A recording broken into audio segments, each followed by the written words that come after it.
নমস্কার বন্ধুরা, আমি শুক্লা। আমার রান্নাঘরে আপনাদের সবাইকে স্বাগত।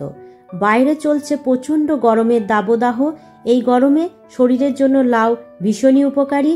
আর আমরা বাঙালিরা তো বিভিন্ন ধরনের শুক্তো খেতে ভালোই বাসি। তাই আজকে আমি আপনাদের সাথে শেয়ার করব লাউ শুক্তোর রেসিপি। এই লাউ শুক্তো খুব কম উপকরণে বানিয়ে নেওয়া যায়। পুরনো দিনের বাঙালির রান্নার মধ্যে এই লাউ শুক্তোটা বিশেষভাবে উল্লেখযোগ্য। তাহলে চলুন শুরু করা যাক এই লাউ শুক্তোর রেসিপিটি। লাউ শুক্তো বানাতে লাগছে লাউ। এখানে আমি অর্ধেকটা লাউ নিয়েছি। লাউটাকে খোসা ছাড়িয়ে জিরিজিরি করে কেটে নেব।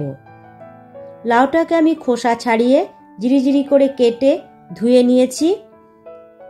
এবার গ্যাসের মধ্যে বসিয়ে দেব একটা কড়াই। এর মধ্যে দিয়ে দেব 1 কাপ মতো জল, আর দেব লাউয়ের পরিমাণ মতো নুন।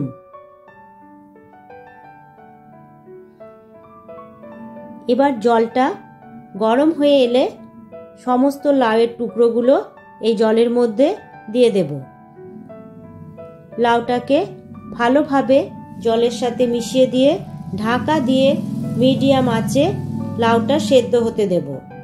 লাউ সেদ্ধ হলে আবার ফিরে আসছি।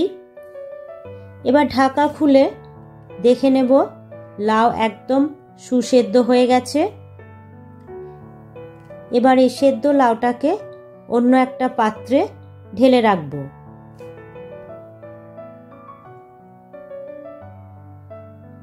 এখানে চায়ের কাপ মেপে 1 কাপ দুধ নিয়েছি। দুধটা জাল দিয়ে ঠান্ডা করা দুধ। এর মধ্যে দিয়ে দেব 1 চা চামচ ময়দা।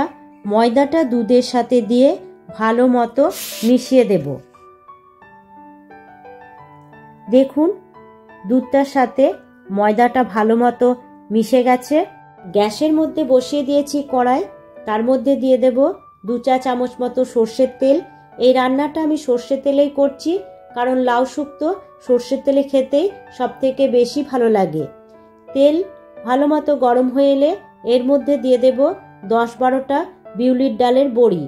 এবার লো ফ্লেমে বড়িগুলো 2 থেকে 3 সেকেন্ড ভালোভাবে লাল করে ভেজে নেব।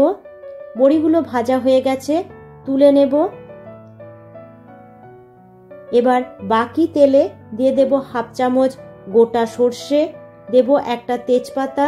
ফোড়নটা ভালো মতো ভাজা হয়ে গেলে এর মধ্যে দিয়ে দেব 1 চামচ আদা বাটা।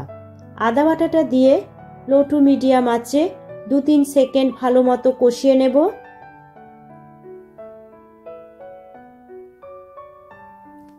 এই রান্নাটার জন্য খুব বেশি তেলের প্রয়োজন হয় না।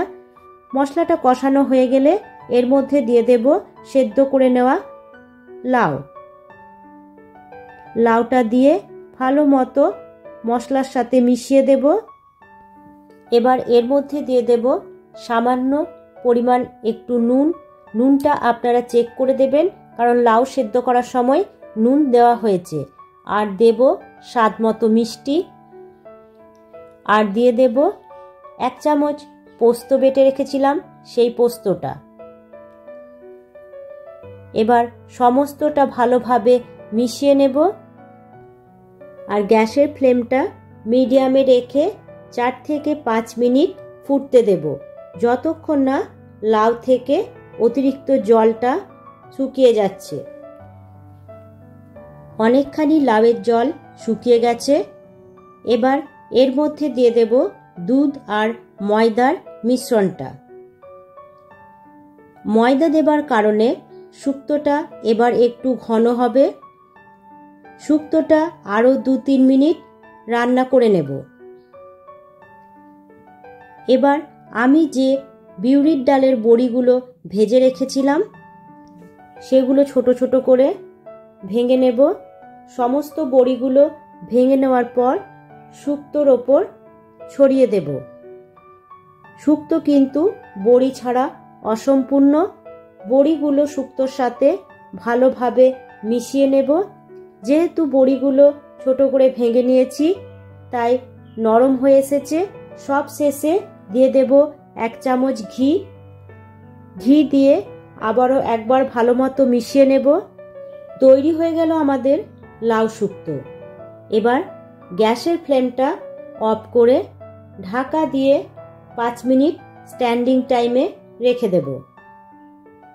5 মিনিট পর ঢাকা খুলে গরম গরম সার্ভ করব। তৈরি হয়ে গেল আমার লাউ শুক্তো। গরমকালে বা যে কোনো নিরামিষের দিনে ধোঁয়া ওঠা গরম ভাতের প্রথম পাতে এই লাউ শুক্তোটা বানিয়ে খেয়ে দেখবেন। আশা করি আপনাদের সকলেরই খুব ভালো লাগবে। রেসিপিটি বানালে কেমন লাগলো জানাতে ভুলবেন না। রেসিপিটি ভালো লাগলে অবশ্যই একটা লাইক ও শেয়ার করবেন। আজ তাহলে এই পর্যন্তই। দেখা হচ্ছে পরবর্তী ভিডিওতে। টাটা।